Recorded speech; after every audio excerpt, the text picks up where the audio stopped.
মুরাদনগরে বসত ঘরের দরজা ভেঙে হিন্দু সম্প্রদায়ের এক নারীকে ধর্ষণের অভিযোগ উঠেছে ফজর আলী নামের এক স্থানীয় বিএনপি নেতার বিরুদ্ধে। বৃহস্পতিবার দিবাগত রাতে মুরাদনগর উপজেলার রামচন্দ্রপুর দক্ষিণ ইউনিয়নের বাহেরচর পাঁচকিত্তা গ্রামে এই ঘটনা ঘটে।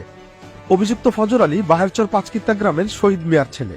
এই ঘটনায় ওই ভুক্তভোগী নারী নিজেই বাদী হয়ে মুরাদনগর থানায় একটি মামলা করেছে। অভিযোগে ওই নারী জানান, গত 15 দিন আগে স্বামীর বাড়ি থেকে বাহেরচর পাঁচকিত্তা গ্রামে তার বাবার বাড়িতে বেড়াতে আসে।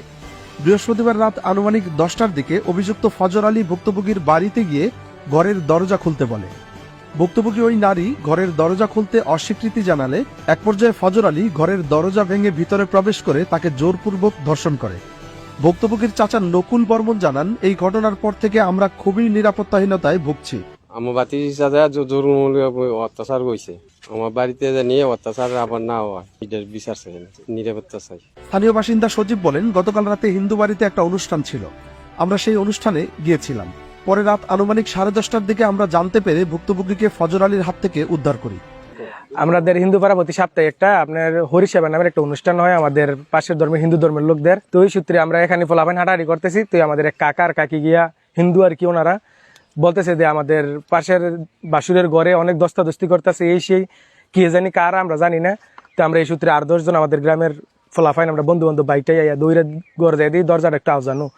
দরজাটা খুলতে গিয়ে দিই, দরজা আসলে ভাঙা, একটা খিলি ভাঙা পড়ে রয়েছে। পরে আমরা যাই দেখি 2 জন, একটা আমাদের গ্রামের মুসলমান একটা ছেলে, এর মধ্যে জোর করে দর্শন করার চেষ্টা করতেছে, মেয়েটা নিজের রক্ষা করার চেষ্টা করতেছে। পরে আমাদের মেয়েটারে আমরা আমাদের হেফাজতে নিয়ে ছেলেটারে আমরা সবাই সমাজের সবাই একটা কিছু থাবড়া টাবড়া দিয়ে আমরা এনে রাখি। পরে তার ফ্যামিলির খবর দেই, তার ফ্যামিলি আসে। কিন্তু দুর্ভাগ্যবশত হলো হ্যার একটু আপনার অন্য একটা শক্তি আছে, প্রভাবশালী লোকদের সাথে থাকে, বিশেষ করে আমাদের ইউনিয়নের চেয়ারম্যানের সাথে ওনার ঘনিষ্ঠ সম্পর্ক। বিএনপির সাথে, রাজনীতির সাথে সে অ্যাক্টিভ, যদিও কোনো কমিটি না হতে কোনো পদে নাই, কিন্তু বিএনপির রাজনীতির সাথে পুরোপুরি অ্যাক্টিভ হয়। তবে মুরাদনগর উপজেলা বিএনপির আহ্বায়ক মহিউদ্দিন অঞ্জন দাবি করেন, বিএনপির সাথে ফজর আলীর কোনো সম্পর্ক নেই। সে বিএনপি কেউ না, বিএনপির কর্মীও না, সে আওয়ামী লীগ করে।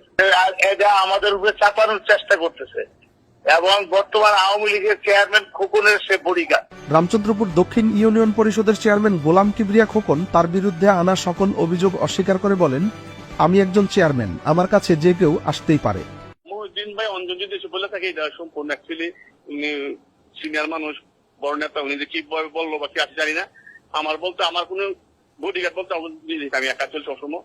আমি কোনো আওয়ামী লীগের চেয়ারম্যান বলতে আমি কোনো দলীয় প্রতীক নিয়ে চেয়ারম্যান হয় নাই, আমি কোনো লোকের চেয়ারম্যান না, আমি জনগণের মনোনীত চেয়ারম্যান। আমার কাছে আর অ্যাকচুয়ালি আমি এলাকার চেয়ারম্যান, আমার কাছে খারাপ ভালো সব লোকই আছে, বিএনপি, আওয়ামী লীগ, জামাত, এনসিপি সবই তো আছে, সবার সেবাই আমি করি। আমি যেমন আছে শুধু একজনের সেবা করি, আর কার ভিতরে কি কেটা কেমন এই বিচার করার ক্ষমতা অন্তর্জামিত আমি না। এ বিষয়ে মুরাদনগর থানার ভারপ্রাপ্ত কর্মকর্তা ওসি জাহিদুর রহমান ধর্ষণের ঘটনার সত্যতা স্বীকার করে বলেন, এই ঘটনায় ভুক্তভোগী নিজেই বাদী হয়ে মুরাদনগর থানায় একটি মামলা করেছে। অভিযুক্ত আসামিকে ধরতে আমাদের অভিযান অব্যাহত আছে।